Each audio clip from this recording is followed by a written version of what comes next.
going on, dudes and dudettes? For some reason, a lot of I think I used crappy, sticky stuff behind a lot of the stuff I put up on my wall, so if some more stuff falls down, I guess we'll use it for comedy, but hopefully it doesn't happen during this video. But yes, a quick RIP once again. We're losing a lot of famous people this week, but Bob Newhart passed away, I think it was Thursday at some point. I obviously remember his show, the Bob Newhart Show. Never really watched it, but I knew he was famous for that, and obviously I know him more personally from Elf, because I watched that movie quite a bit, and he was Buddy's like elf father or something like that. And sadly, if you think about it, Buddy has lost both of his fathers, because wasn't gosh, I already forgot his name, but the other James Caan, yes, he passed away too pretty recently, last couple years. So yeah, that sucks, but yeah, I always remember him. I always watch Elf at least once a year, so I'll definitely keep him in my memory whenever I watch that film. And then that 5-star safety Trey McNutt, he was supposed to be committing today on Friday, but it looks like he's going to be delaying it till August 3rd, which is, I guess, a couple weeks away. So I don't know if some team is trying to make a big push for him, or he's getting a bunch of money to pick a different school. I know a lot of people had said he was maybe leaning Oregon or Ohio State, because I think his family went to Ohio State or something like that in the past. So those are kind of the two schools, even though USC did make a pretty big run when he was on an official visit the past couple months ago. But we'll see where it ends up. But yeah, hopefully he does end up with USC. Hopefully he's getting some more time to think about it, to pick the Trojans. And there's also another 5-star offensive tackle. I forget if he's from the 2026 or 2025 class, but his name is Jackson Cantwell. And he did recently cut his list of schools to 14, and USC did make that list, so that's good. I know he's one of the more talented guys in whichever class he's in. Sadly, I forgot to put that down, but yes, hopefully USC does have a chance when he makes another cut to his list, most likely at some point in the near future. And then the Lakers did beat the Cavs yesterday as well, which was good to see. Pretty close game, but Dalton Connect had like 20 points and 7 rebounds. Bronny James also threw in 13 points and 5 rebounds. So the two rookies are doing good that they drafted, and they're performing pretty well. I know the last game, Bronny was the one that had the better stats, because I don't think even Connect played that game, and the Lakers still won. So they're on a little bit of a 2-game win streak. We'll see how they do for the rest of Summer League. But yeah, a lot of positive stuff happening for those LA Lakers rookies. And a top 40 overall player in this year's class, this thing is like one of the top point guards, Caden Lewis. I think we recently talked about him getting an offer from Duke within the past month or so, and it looks like he cut his list down to 8. And Duke did make that final 8 list, so that's good to see. At least they're in the running for one of the top 40 players in next year's class.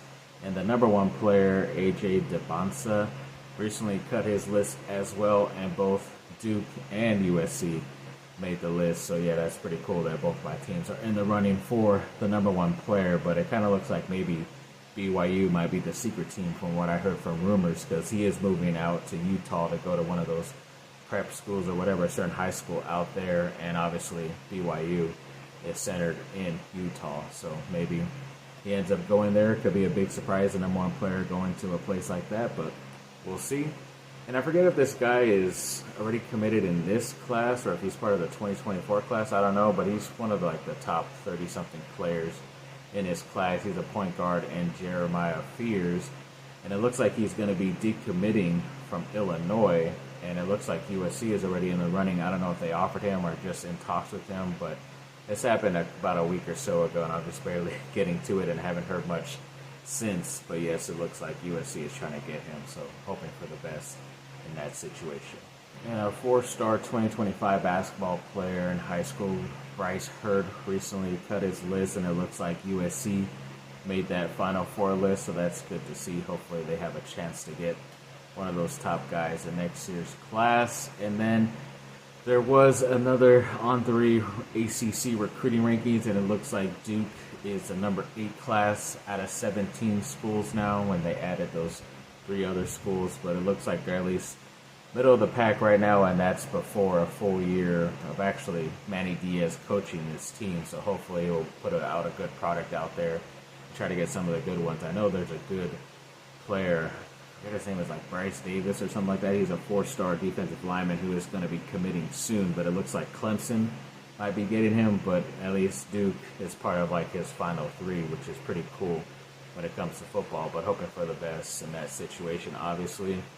And then the Chargers rookie Junior Colson looks like he was placed on a non-football illness list for some reason. I don't know exactly.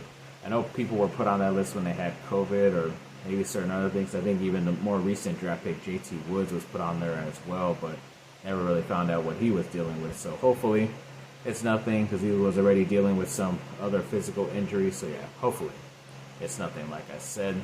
And House of Victory had a signing from the football side. I think he's an incoming freshman. His name is Kalolo Ta'aga. It's either Ta'aga or Taga.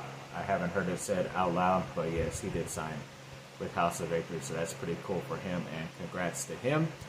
And then to end this video off, yes, TNT looks like they have until Monday to decide if they want to match the deals that either Amazon Prime or NBC put out there in their bids to have the NBA, because I guess that list I read off isn't supposedly set in stone yet for the future in the 2025-2026 season, that Monday through Sunday schedule that I read. But I guess TNT has the opportunity. They will most likely, I think they said they will bid for the cheaper one, which is what Amazon did, which is like a 1.5 billion something bid, but they had like 3 days on there on that week.